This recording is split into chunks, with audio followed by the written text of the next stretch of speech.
So, hello everyone, very warm greetings. So, the purpose of today's presentation is to offer an in depth understanding from the perspective shared by Mr. Saurabh Mukherjee sir in his book, The Unusual Billionaires.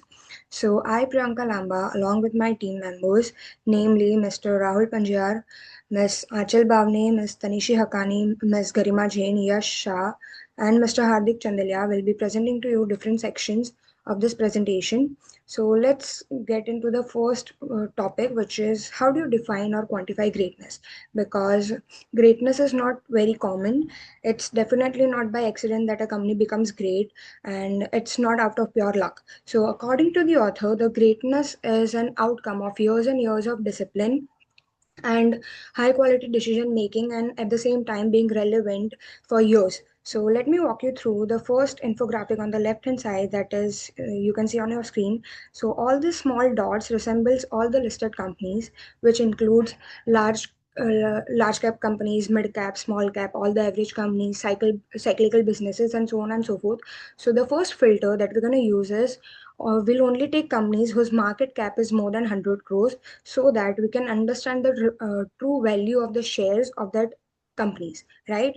After the first filter, we will introduce second filter, which is will implement all the companies into a 10-year quality filter, and we'll have a look at three growth rates, which is first one is revenue growth rate. All the companies who passes down to second filter needs to at least have 10% or more than 10% revenue growth per annum for 10 years, so that it can help beat GDP and help in sustainable creation of value. So the second thing is return on capital employed, which also needs to be either 15% or more than 15% per annum for 10 years.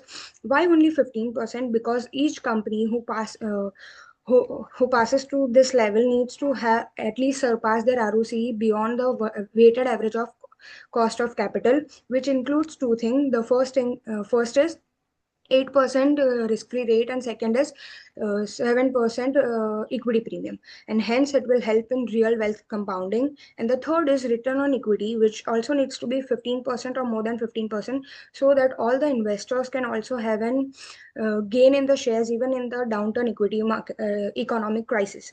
After the three filters, and after we see that after 10 years all the companies which has been resilient across the cycles, comes only great compounders, which are about 0.2% in the Indian market, which are known as great compounders, all or the great companies, because they are the companies which has passed through all the filters and has remained resilient and relevant across the cycles.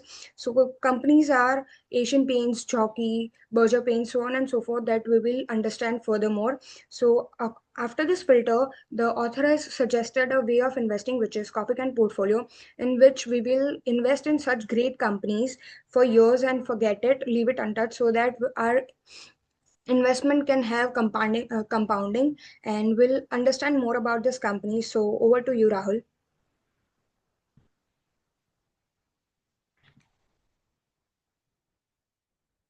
Rahul.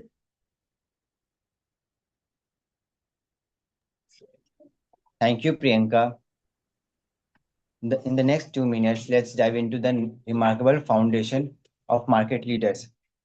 In the book Unusual Billionaire by Saurabh Mukherjee sir, the first company, Asian Paints, founded in 1942. Asian Paints began as the small partnership during the World War II. Over decades, it became the India's largest paint company by mastering distribution, data-driven inventory, and the consumer insights. Its obsession with operational and efficiency, family-style governance will build a fortress business. Now, the next company, Berger Paints. Berger Paints, a close competitor. Berger Paints was acquired by the Delhi-based Dhingra family in the 1990s. They focus on brand building, tier 2 expansion, and the premiumization, turning into formidable player with a strong return ratio and growth momentum. Now the next company, Marico. Marico spun off from Bombay Oil in 1990s. Marico transformed a coconut oil into branded FMCG product. Under Harsh Mariwala, it built Parachute and Saffola into household names by investing in culture, innovation, and rural reach, and redefining personal care in India. Now the next company, Page Industry. Page Industry bought to India in 1995 and quietly revolutionized innerwear retail. With a focus on product quality, retail experience, and franchisee-led expansion, it scaled up without chasing trends, proving that underwear can be premium under premium business without giving discounts to customers. Seventh, Axis Bank. Sorry, that was the next company, Axis Bank. Originally UTI Bank, Axis evolved post 2000 with a focus on retail banking, risk controls, and professional management. Through more volatile than HDFC, it built resilience through governance reforms and digital transformation. Next company, HDFC Bank. Launched in 1994, HDFC Bank redefined Indian bank with technology first operation, risk discipline, and customer centric. Under Aditya Puri, it scaled rapidly while maintaining pristine asset quality and surprisingly become a benchmark for private banking. And now, last company, Astral Poly, started in 1996. Astral Poly pioneered with CPVC plumbing in India, initially struggling. It broke through by educating plumbers and building trust. Its success lies in technical innovation, brand building, and diversification into adhesive and infrastructure. Now let's move on to next slide.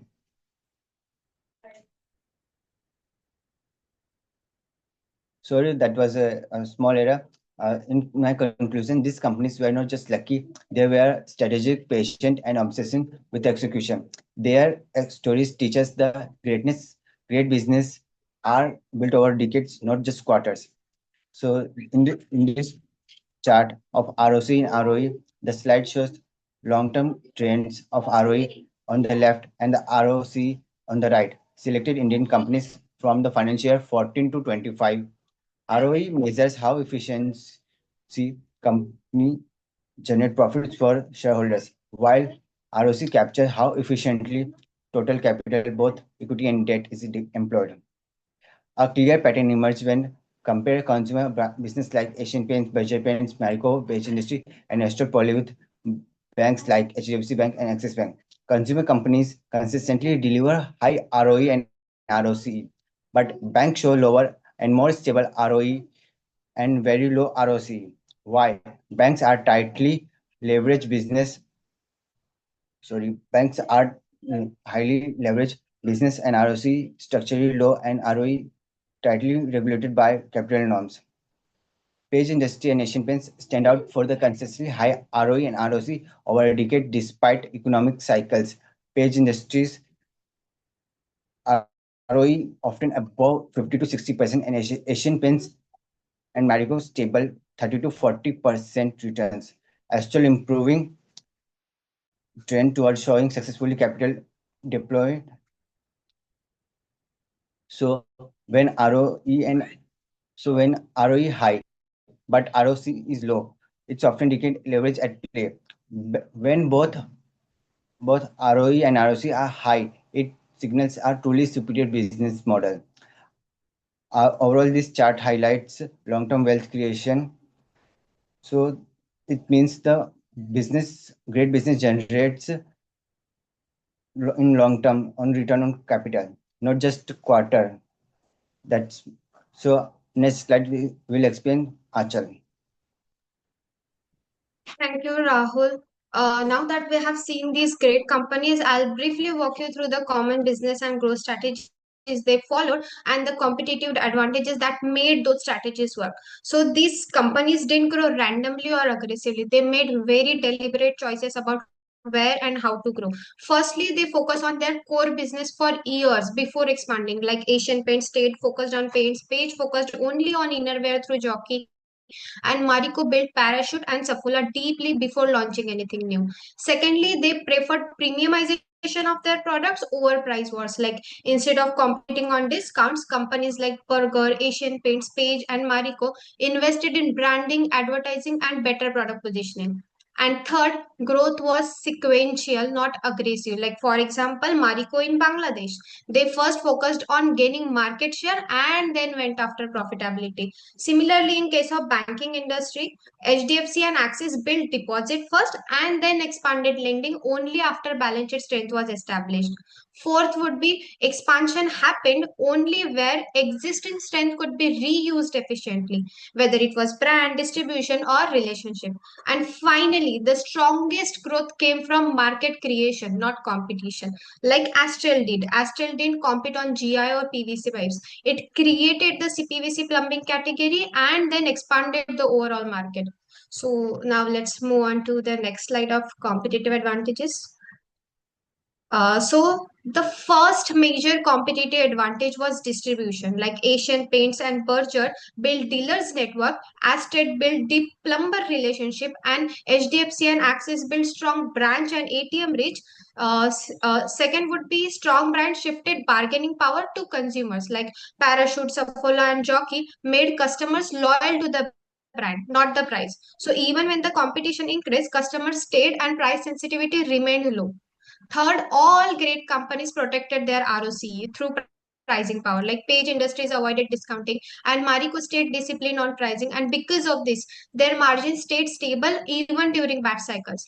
Fourth would be these advantages were structural and long term. Like banks benefited from sticky deposits, FMCG companies from repeat consumption, and Astral from trusted plumber networks. And the most important insight was that no company relied on a single mode. Like long term winners combined multiple layers like brand, distribution, systems, and relationships, which compounded over time. So, this was a brief overview of the growth strategies and competitive advantages we observed across the companies. And now I'll hand it over to Ms. Tanisha for the next section. Thank you, Achal. So now we will be looking at innovation. We are looking at how leading Indian companies sustain market leadership through continuous customer-led innovation, not one-time breakthroughs, but systems that have kept them ahead. Asian Paints innovated across product, supply chain. Am I audible? Okay, sorry. Asian Paints innovated across product, supply chain, and operations. They moved from basic paints to premium segments, invested early in tech-driven logistics and standardized color delivery. Nationwide, the outcome faster response, lower waste, and unmatched reliability, turning scale into a moat. Berger focused on targeted innovation, tinting machine, and enabled instant customization and express painting solutions. Improved speed and accuracy. Continuous refinement, not just invention, helped them challenge the market leader. Marico built innovation and customer insight, consumer insight, and execution discipline. Packaging shift improved convenience, while health focused products extension expanded relevance. Internally, strong HR practices reduced attrition and financial signaling, improved investor perception, innovation beyond just products. Jockey light in human centric and brand innovation, high employee engagement ensure quality consistency, while focused brand identity in intimate wear eliminated confusion. Regular SKU refreshes kept the brand contemporary. Axis Bank drove digital inclusion innovation, Aadhaar eKYC, mobile banking, and tablet-based microfinance radically reduced friction and expanded access. Technology wasn't the goal, reach and speed were. HDFC innovated at scale, early digital wallets, real-time payments, and trader-focused solutions solved specific customer pain point and created high switching cost, making innovation a growth engine. Astral used problem-solving innovation, anti-counterfeit brands, CPVC pipes, and new composite products. Each move expanded the market while reinforcing first-mover advantage. The common thread is clear. Leaders don't defeat advantage, they reinvent it. Continuous innovation grounded in consumer insight is what sustains first mover advantage. So this brings to end of innovation. Now over to you, Garima. Uh, Thank you, Tanishi. After that, we have covered innovation. We now move to a brand, which is the silent compounding engine of the IBS framework and which does not shout for attention. It works quietly in the background, compounding trust with overtime. Asian Paints understood this early. Instead of merely selling paint, it sold certainly affordable and aspirational products available across rural and urban India. Over time, choosing Asian paints became the default decisions and not an active choice. Berger Paints took a different route. Without matching the scale, it focused sharp on the product, branding, and higher advertising intensity to win specific regions and premium segments. This focus allowed Berger to compete effectively through differentiation rather than size. Marico approached branding like a well constructed portfolio. Parachute built trust and habit over decades, while Safola was positioned as a science backed aspirational health brand. This clear positioning enabled Marico to extract pricing power across income segments. Jockey pushed brand discipline to an extreme. With a single brand strategy, no discounting, and consistent messaging, it transformed an innerwear from a basic necessity to an aspirational purchase, proving that restrained offer strengthens brand power. In banking, branding played out quietly. Axis Bank used rebranding to break away from legacy perceptions and enable national and global ambition. HDFC Bank, on the other hand, built its brand almost invisibly through consistency, governance, and service quality, making predictability its strongest signal. Even Astral Poly demonstrated that branding is not limited to consumer goods. By focusing on problem solving and trust, it converted pipes into a consumer led decision. The key insight is very simple. The great brands are not built to impress customers, they are built to remove uncertainty. Within the IBS framework, the brand is therefore not a marketing cost, but a compounding asset that underpins long term wealth creation. Moving on to the next slide, this slide shows advertising expenditure as a percentage of revenue for the seven companies from financial year 2011 to financial year 2025. The objective is not to compare absolute spend, but to understand that advertising intensity and consistency across cycles and how this supports brand sentiment under IBS framework. Asian Paints demonstrated remarkable stability with spend largely between 4 to 6% and peaking at 6% in financial year 2020 and moderating to about 3.8% by financial year 2025. This reflects a conscious choice to invest continuously in the brand recall rather than reactivity. Berger Paints shows a more cyclicality, with spend rising from 5.4% to 7.3% during competitive phases before normalizing about 4.3%, supporting product led differentiation and regional expansion.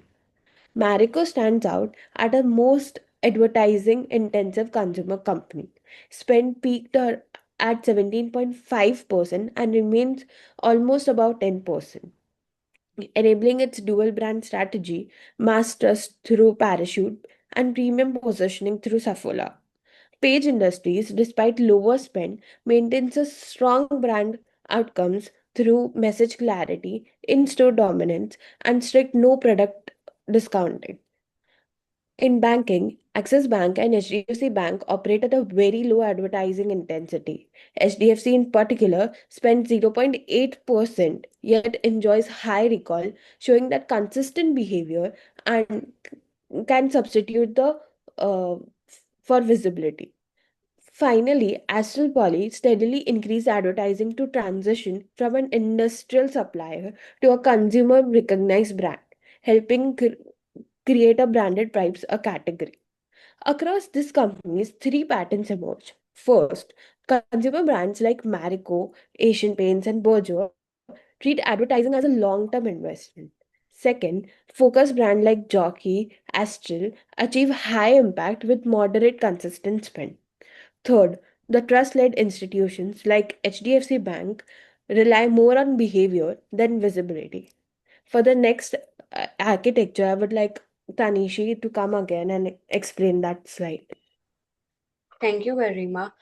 So now we will be talking about architecture of different companies.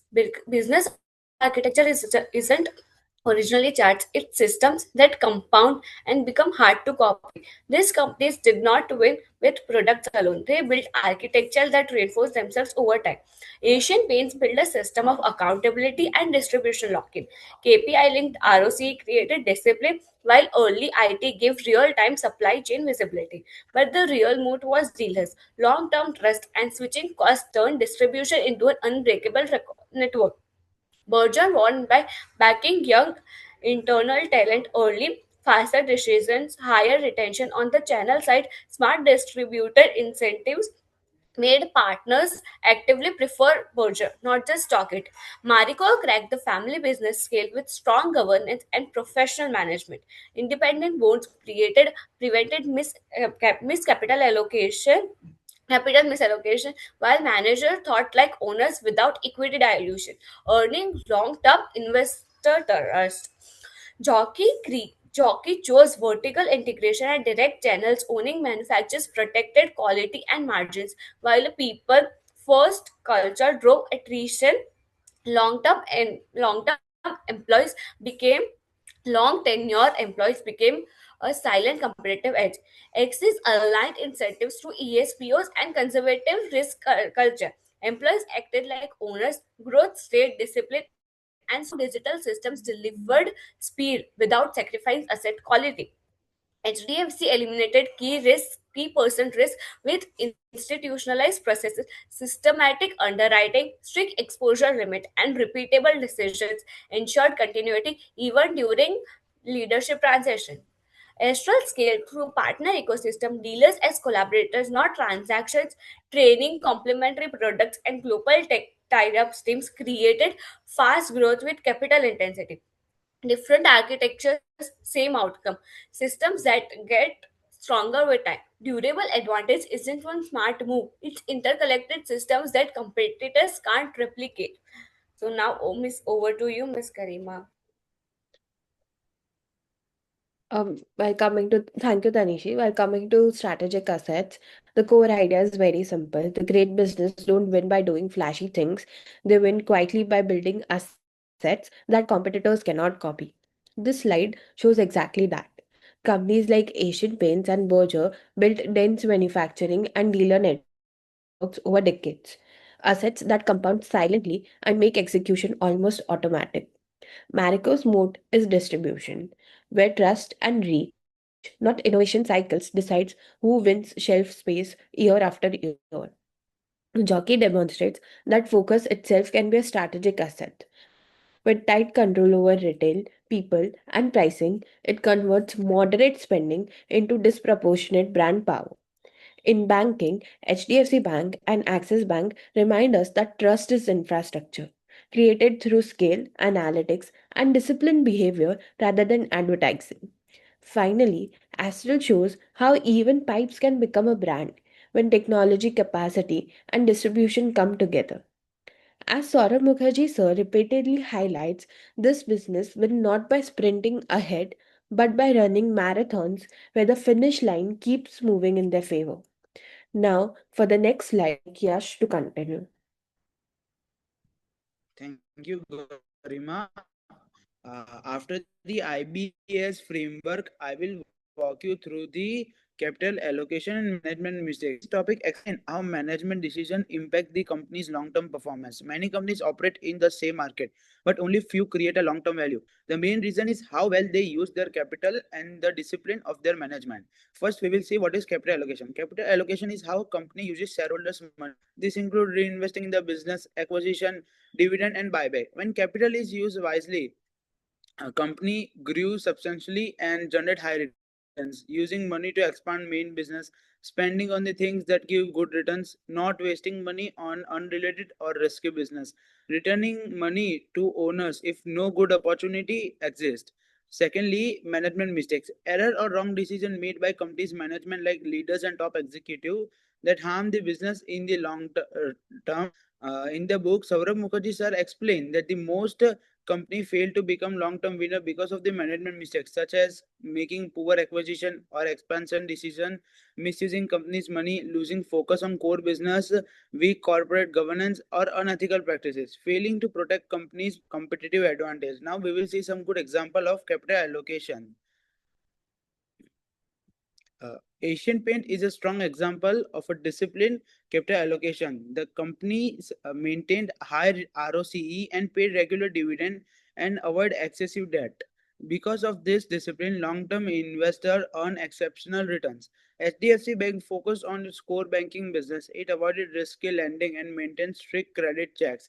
This helped the bank grew steadily with the better asset quality than competitors. Page industry follow a rule that every investment should earn at least 20% of ROCE. Most of its growth come from internal cash flow, demonstrating strong financial discipline. Companies like Astral Poly, Berger Paints, and Marico also focus on their core business, controlled risk, and avoided unnecessary diversification. Now we will see some good example of management mistakes. Axis Bank faced credit and governance issue. Poor lending decision increased non-performing assets and affected profitability.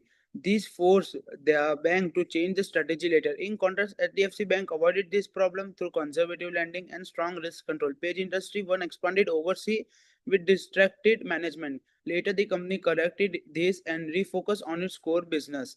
Marico made aggressive acquisition that reduced its ROCE. It subsequently exited its non-core brands and returned to its core products. These examples demonstrate that the poor decision can made even strong companies.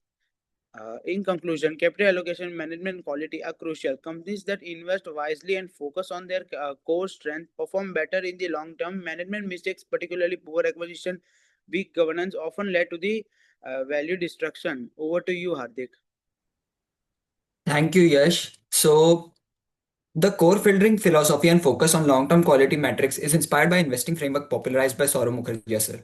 So, I started my analysis by setting strict filters in Screener to ensure I only took fundamentally strong companies.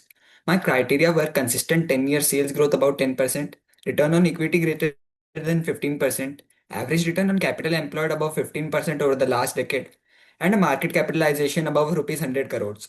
So using these filters, Screener shortlisted me 135 companies. From this list, I carefully selected 10 companies that I believe demonstrate strong financial performance and sustainable growth potential. These companies include Sandur Manganese, Manorama Industries, Cargill Tech, KP Energy, and etc. The comparison of ROCE, ROE, and sales growth across these companies shows how they stack up against each other. This analysis helps in identifying business that not only deliver growth but also use their capital efficiently and generate healthy returns for the shareholders. Also, there are some criteria like first, industry attractiveness. These companies operate in industries with long term growth opportunities and rising demand, which supports future business expansion. Additionally, these industries benefit from structural tailwinds such as export opportunities, policy support, reducing long term business risks, etc. Second, management quality. The management teams have shown the ability to grow the business consistently while maintaining profitability and financial discipline. Capital allocation decisions such as controlled debt levels, reinvestment at high returns, and expansions reflect management maturity. Third, competitive advantage. Each company has some form of edge, such as strong branding, better quality products, cost efficiency, or technological expertise that helps it stay ahead of its competitors. This competitive advantage helps protect margins and ensure sustainability even during industry downturns. So, moving to the next slide. This is the graph of the top 10 companies selected out of the 135 companies that came after the filter application. This graph shows the ROCE, ROE, and sales growth of the companies over years. Now, moving towards the conclusion. So, the first point is wealth creation is a process and not an event. Long term discipline consistently beats short term market timing. Second, master before expansion and quality over speed. Great companies perfect their core business before scaling, and also sustainable performance across cycles matter more than rapid growth. Third, compounding is the real edge. Extraordinary outcomes come from patience and not from speculations. Fourth, innovation that serves customers. Continuous improvements outperform disruptive bets. Fifth, strong architecture and governance matter. Business outlasts individual when systems are stronger than leaders. Sixth, capital allocation is the differentiator. How money is deployed decides whether the value is created or it is destroyed. Seventh, rarity of true compounders. Only 0.2% of the companies qualify as long term wealth creators. And at the last, the core lesson. Great companies play long term games and long term thinking and earn growth year after year. That's how they grow and become successful. Thank you.